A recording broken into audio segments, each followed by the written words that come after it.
안녕하세요. 다사랑병원 황인복 원장입니다.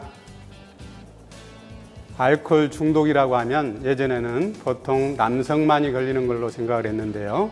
그래서 여성도 중독자가 있나요? 라는 질문을 많이 받았는데요.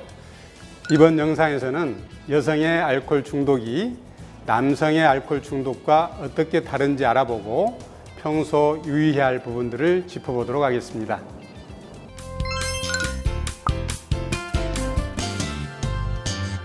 남성과 여성 평등 사회가 되었지만 술 문제에 있어서는 남녀가 평등하지는 않습니다. 비슷한 정도의 술을 마시면 여성이 술에 훨씬 더 중독되기가 쉽고 합병증이 심하게 나타나서 빨리 신체 장기들이 망가집니다. 그래서 술을 마시는 여성분들은 이 영상을 특히 주목해야 합니다.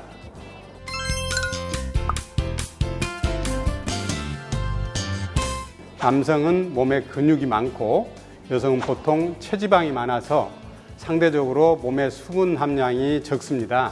그렇기 때문에 같은 양의 술을 마시더라도 남성은 수분 비율이 높아서 알코올이 근육 등에 많이 분산되고 그만큼 혈중 알코올 농도가 낮아지는데요.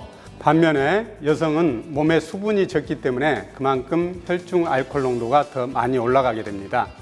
또한 여성은 위 점막에서 나오는 알코올 분해 요소가 남성보다 적습니다. 남성은 위에서 한번 분해 과정을 거친 후에 나머지가 흡수되기 때문에 혈중 알코올 농도가 덜 올라가죠. 여성들은 위에서 분해가 안 되고 바로 흡수되어서 혈중 알코올 농도가 더 많이 올라가게 됩니다. 또한 음주 상태에서 여성과 남성의 뇌 기능을 연구한 사례를 살펴보면요. 술을 마시면 여성이 남성보다 뇌 기능이 훨씬 더 잘 손상되고 기억 기능이 더 망가지기 쉬워 소위 블랙아웃 현상이 많다는 보고가 있었습니다. 그래서 여성들의 알코올 중독은 남성들보다 2배 내지 3배 빠른 속도로 진행이 되고 신체 장기들이 손상된다고 보고 있습니다.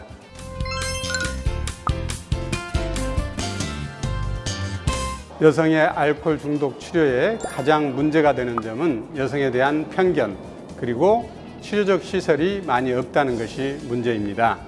남성 중독자의 경우 가족들이 힘들어서 그럴 수도 있지 하는 그런 시선으로 관대한 시선들이 있고요.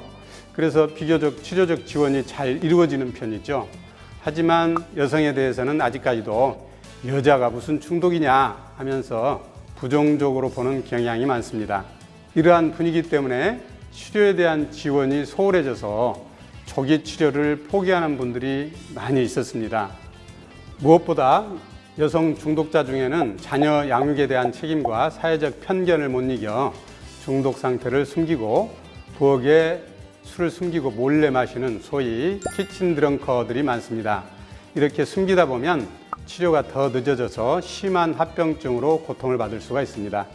한편으로 중독 치료 시설들이 남성 위주로 발달하면서 여성들이 치료받을 만한 기관이 없었는데요. 이제는 전문 병원이 발달하면서 좋은 치료 시설들이 주변에 있죠.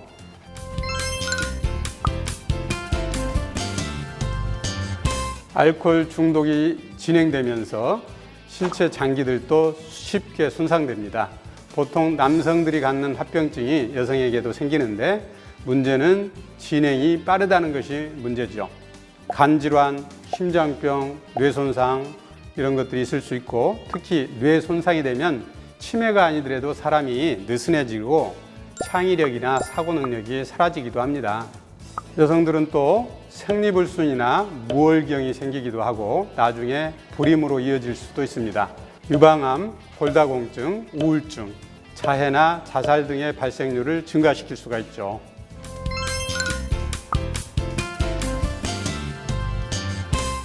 먼저 임신한 산모 또 임신을 예정하고 있는 여성은 술을 끊어야 합니다. 특히 태아 알코올 증후군이라고 들어보셨습니까? 바로 임신 중에 술을 마시게 되면 음주의 영향으로 태아가 특이한 얼굴 형태를 가진 그런 기형아로 태어난다는 것인데요. 술은 전응아 출산의 가장 큰 원인이기도 합니다. 임신 중에는 절대 술을 마셔서는 안 됩니다. 미성년자도 술을 멀리 해야 합니다. 아직 성장 중인 뇌는 술에 더 취약해서 손상이 잘 됩니다. 이것은 남성도 마찬가지고요. 뇌가 술에 일찍 노출될수록 뇌 발달이 안 되는 것으로 알려져 있습니다. 자녀를 키우실 때 음주에 대한 주의 깊은 관심이 필요한 이유입니다. 더불어 어른들이 장난 삼아서 아이들에게 술을 권하는 것도 자제해야 합니다. 술과 함께 복용하면 안 되는 약을 먹고 있는 분들은 술을 피해야 합니다. 특히 항불안제, 수면제, 진통제 이런 약들을 복용하시는 분들은 부작용이 나타나서 쉽게 몸에 힘이 빠지거나 더 쉽게 블랙아웃 등의 어떤 문제를 경험할 수 있습니다. 그래서 특히 조심하셔야 합니다.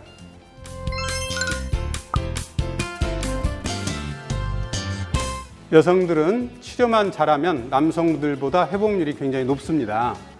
중년 여성들 중에는 우울증이나 불안신경증을 스스로 치료해 본다고 술을 마시다가 중독에 빠지기도 하는데요. 이런 분들은 약물 치료에 금방 긍정적 효과를 보이는 경우가 많습니다. 그래서 치료를 포기하지 말고 꼭 모시고 와서 평가하고 치료를 해야 하는데요. 특히 여성 중독이 빨리 진행되기 때문에 조기 치료가 합병증을 예방하고 건강을 회복하는 데 대단히 중요합니다. 조기 치료입니다.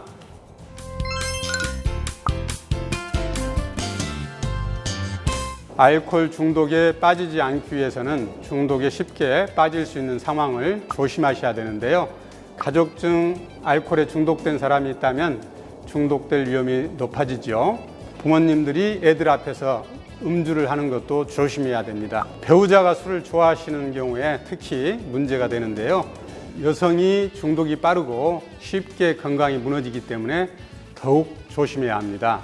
그리고 한자리에서 술을 많이 마시려는 경향이 있는 사람도 나중에 중독이 될 가능성이 굉장히 높아지기 때문에 주의해야 됩니다. 우울증 병력이 있으신 분들 중에는 일종의 우울증 치료제로서 술을 마시는 경우가 있습니다.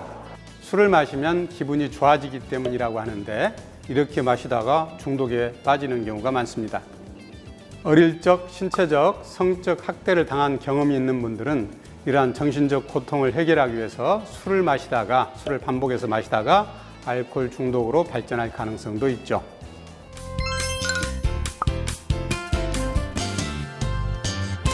여성의 음주와 폭력 관련해서는 우려스러운 통계가 있습니다.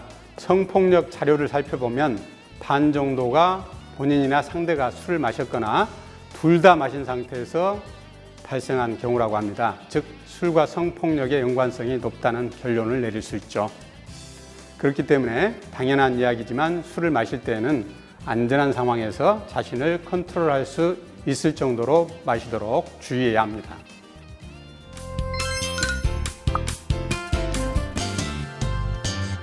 얼마 정도 마시면 안전하고 얼마나 마셔야 과음이냐 그 기준을 정해달라고 하시는데요. 대략적인 기준을 말씀드리자면 일주일 동안 각 주종에 따른 표준잔의 크기, 그러니까 소주는 소주잔, 막걸리는 막걸리잔, 양주는 양주잔을 기준으로 삼아 남성은 15잔, 여성은 8잔 이상이면 과음에 해당되는 것으로 봅니다. 여성들은 하루에 한 잔 정도면 안전하다고 볼 수 있습니다. 술은 우리 생활에서 완전히 떨어져 지낼 수 있는 존재는 아닙니다. 하지만 평소 조심해서 적당량을 마시려는 노력을 해야 술에 지배당하지 않는 인생을 살 수 있습니다. 여러분의 건강한 삶을 응원하겠습니다. 감사합니다.